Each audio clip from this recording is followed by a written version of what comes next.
इकडे अग्नियाचा फोन वाजताच त्यावर सियाचं नाव बघून त्याच्या ओठांवर तिरकस हसू पसरलं. Oh my princess. त्याला तर तिच्या फर्स्ट टाइम चुकीच्या टाइमला फोन करण्यावरही किती ते प्रेम आलं. आता जर ती समोर असती तर त्याने तिच्या ओठांवर त्याचं प्रेम नक्कीच दाखवलं असतं. पण असो, जी गोष्ट आता नाही झाली ती नंतर तरी करणारच होता तो. इतका तिच्यासाठी सध्या त्याचा जीव उतू चाललेला. अशी तर ती त्याचं चिन्ह पूर्णतः वैतागून सोडायची. मॅडमचे नखरे सहन करता करताच अगदी हैराण व्हायचा तो. पण आज मात्र तिच्या एका कॉलनेच त्याच्या प्रॉब्लेमचं खूप मोठं सोल्युशन भेटलेलं त्याला. कारण सध्या तिच्यासाठी जर समोरचा डेस्परेट होता तर तो तिलाच मधात घेऊन त्या समोरच्याला बाहेर काढणार होता. एक्सक्यूज मी, माझ्या वाईफचा फोन आहे. अग्नेयने अगदी लापरवाहीने समोरच्या गन ताणून असणाऱ्या गार्डच्या नजरेला धुडकावून तो जाऊन साईडच्या बेंचवर पसरला. तसे ते सर्व गार्ड तर अवाकच झाले. पण स्क्रीनवर ह्यांना बघणारा तोही अचंबित झाला. म्हणजे या माणसाला स्वतःच्या जीवाची ही काही पडली नव्हती का असंच दिसत होतं. पण त्याला काय माहित ना की त्याचा जीव इथे होताच कुठे. शरीराने इथे असला तरी जीव मात्र त्याच्या जाणात अडकलेला त्याचा. मग त्याला कोणाची कायच भीती वाटणार होती ना. त्याने फोन उचलून मुद्दाम स्पीकरवर टाकला. बाकी पुढे त्याला आता काही करायची गरजच पडणार नव्हती. कारण त्याचा हा भूकंपच आता समोरच्याला हादरून सोडायला आणि त्याला त्याच्या बिळातून बाहेर काढायला पुरेसा असणार होता.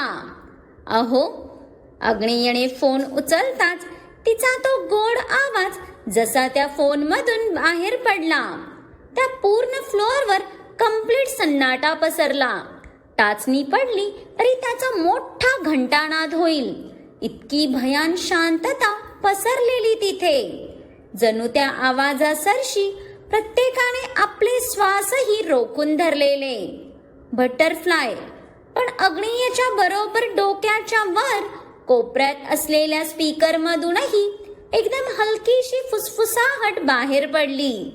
तसा तो छोटासा आवाजही अग्नियच्या कानांनी बरोबर हेरला. आणि इथे उफाळून येणारा राग आवरत अग्नियने त्याचा चेहरा कमालीचा शांत ठेवला. कोणी त्याच्या जाण्याचा विचार करणंही त्याला पटत नव्हतं. तिथे तो त्याच्या प्रिन्सेसचा आवाज या सगळ्यांना कायच ऐकवणार होता ना. पण सध्या या लपाछपीच्या खेळाला पूर्णविराम लावण्यासाठी त्याला तिची गरज होती. Yes princess. पण आता मनात कितीही राग खदखदत असला तरी तिच्याशी बोलताना त्याचा आवाज मात्र अगदीच मधाळ झालेला. त्याच्या रागाची भनकही त्याला तिला लागू द्यायची नव्हती. पण अग्नेय काय करतोय हे समजून विष्णूने तिरकस हसत त्याची गन खाली घेतली. कारण कदाचित आता या गनची गरजच पडणार नव्हती. अहो, तुम्ही ठीक आहात ना? तुमचे श्वास का इतके फुलले? सियाच्या या प्रश्नावर बाकी सर्व शॉकच झाले. कारण ती समोर नसूनही तिने कसं काय ओळखलं हाच प्रश्न पडला सर्वांना. पण इथे अग्नेयच्या ओठांवर मात्र हसू पसरलं. त्याची जाणा त्याच्या श्वासांच्या चाहुलीने त्याचं मन ओळखू शकते बघून त्याला याही सिच्युएशन मध्ये तिचा आणि तिच्या प्रेमाचं खूपच कौतुक वाटलं. जाणा, आय एम फाईन बच्चा. अग्नियाने तिच्या मनाची धाकधूक समजून लगेच उत्तर दिलं. अहो, खोटं नका बोलू. तुमचे श्वास फुलले आहेत कळतंय मला. तुम्ही तुमचा राग दाबून धरलाय का? बस. आता तर तिचं प्रेम बघून अग्नियाने कपाळावर बोट घासत दीर्घ श्वास सोडला. त्याला त्याच्याहून जास्त ओळखायला लागली होती ती. आणि इथेच तर त्याचं प्रेम जिंकलं होतं. पण त्या केबिनमध्ये तिच्या आवाजातून अग्नियसाठी ओसंडून वाहणारं प्रेम बघून त्या व्यक्तीचे डोळे रागाने अक्षरशः लालबुंद झाले. तो इतका भडकला होता की त्याच्या शरीराची पूर्ण थरथर होत होती. Princess, you had your dinner?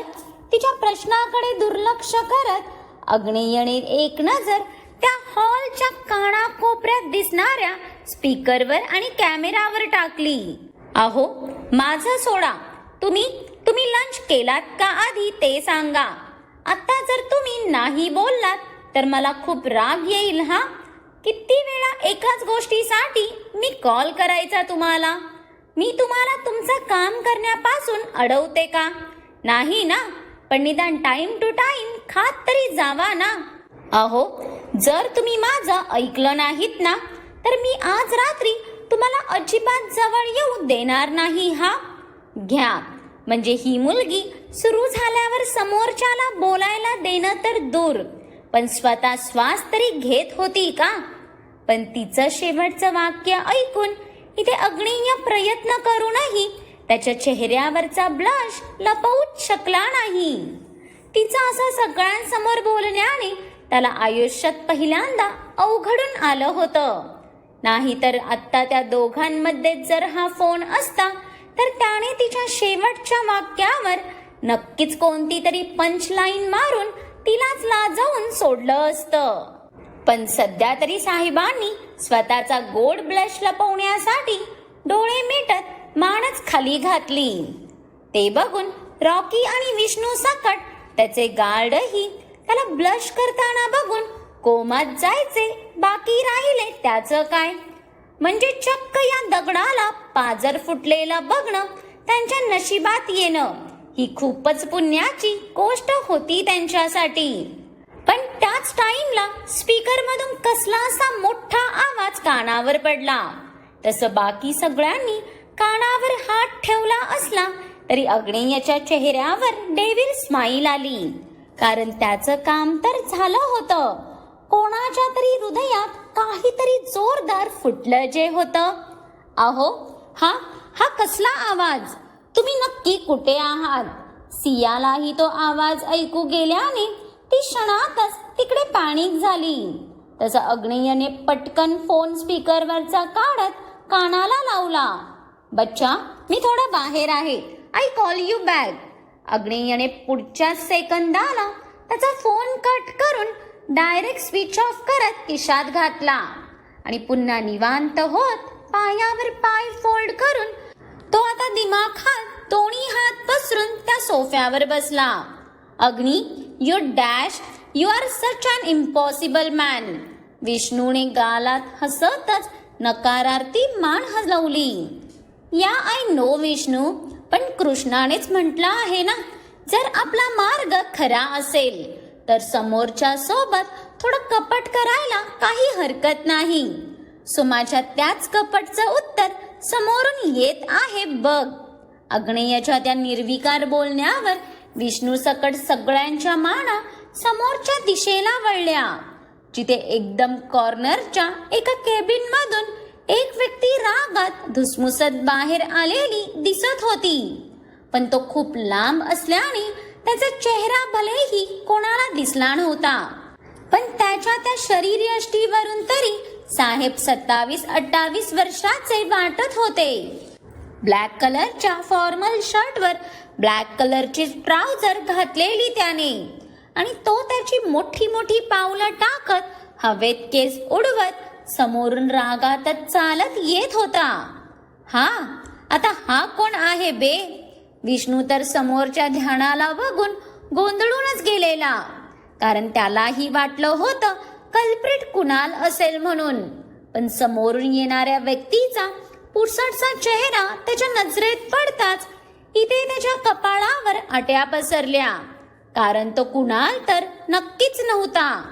Shridhar सिंघानियाचा एकुलता एक मुलगा, जो त्यांच्या मुलीचा ट्विन्स आहे.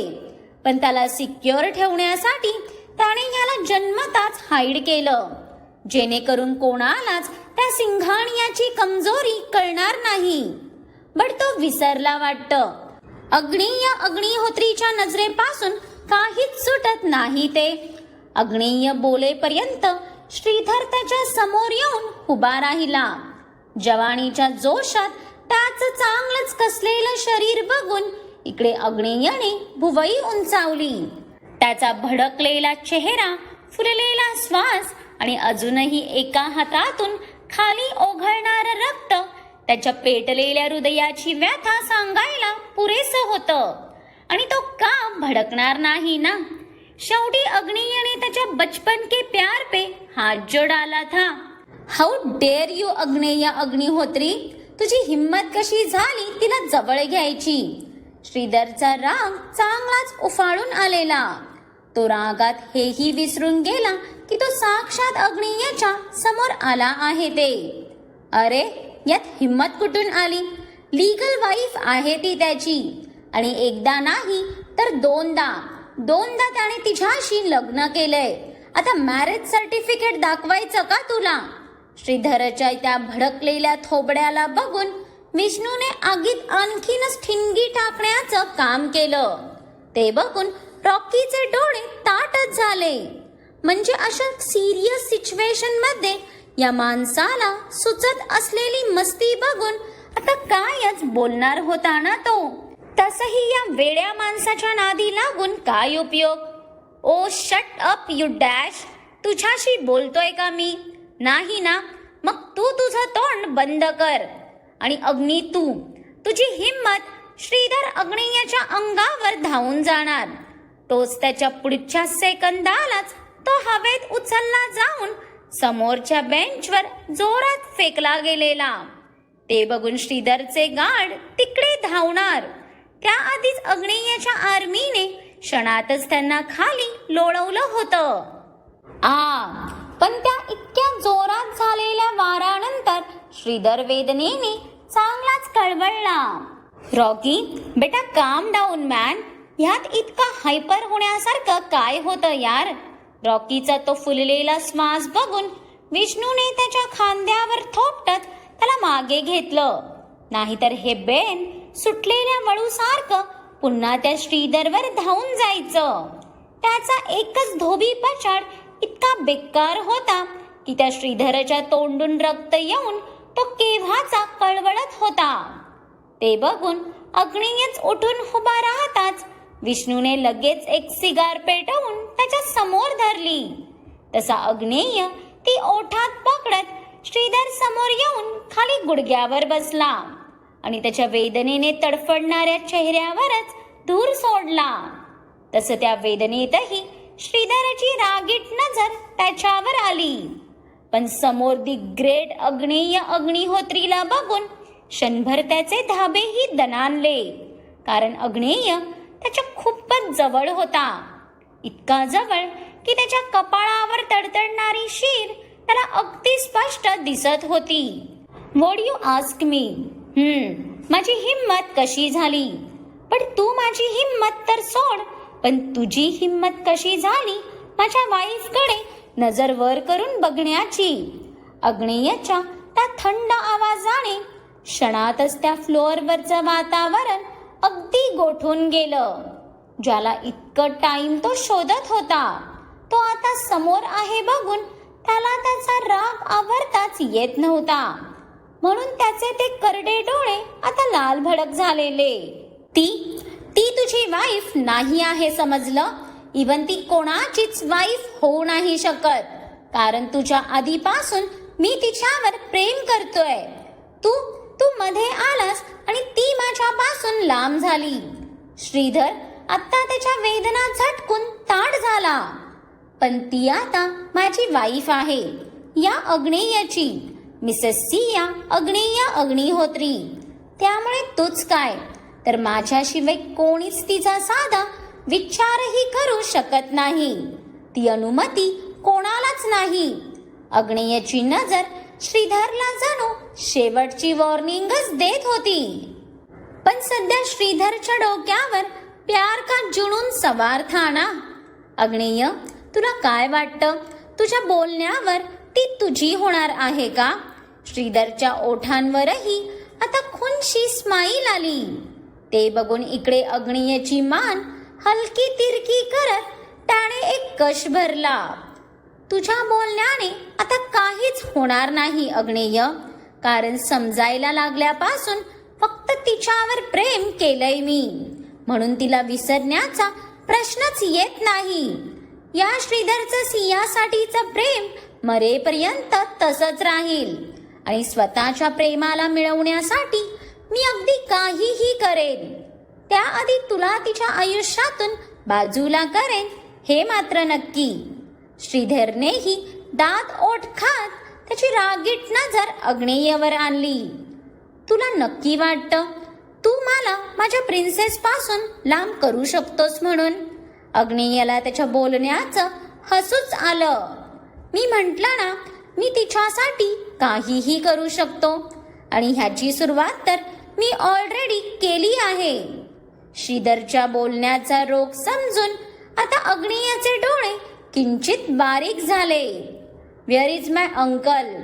अग्नेयच्या चेहऱ्यावरची ती भीतीची छटा बघून इथे श्रीधरच्या ओठांवर विजयी हसू पसरलं. आन्सर मी डॅश. अग्नेयने रागातच त्याची कॉलर पकडलीच होती की तोच मागून कोणीतरी त्याच्या डोक्यावर गन ताणली. तसा अग्नेय ताटच झाला. हुश, झाला बाबा एकदाचा खुलासा.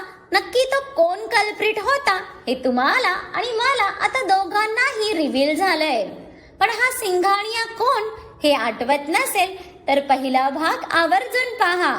आणि हो, आता हा मागून दुसरा कोण व्यक्ती आलाय ज्याने अग्नेयच्या डोक्यावर बंदूक ताणलीये की आता अजून कोणी त्याचा विश्वासघात करणार आहे. त्यासाठी पुढचा भाग आवर्जून पहा. आणि आजचा भाग जर आवडला असेल तर लाईक आणि कमेंट करून कळवा आणि खूप साऱ्या लोकांसोबत शेअरही करा. आणि ज्यांनी कोणी अजून माझ्या चॅनलला सबस्क्राईब नाही केलं त्यांनी आठवणीने सबस्क्राईब करा.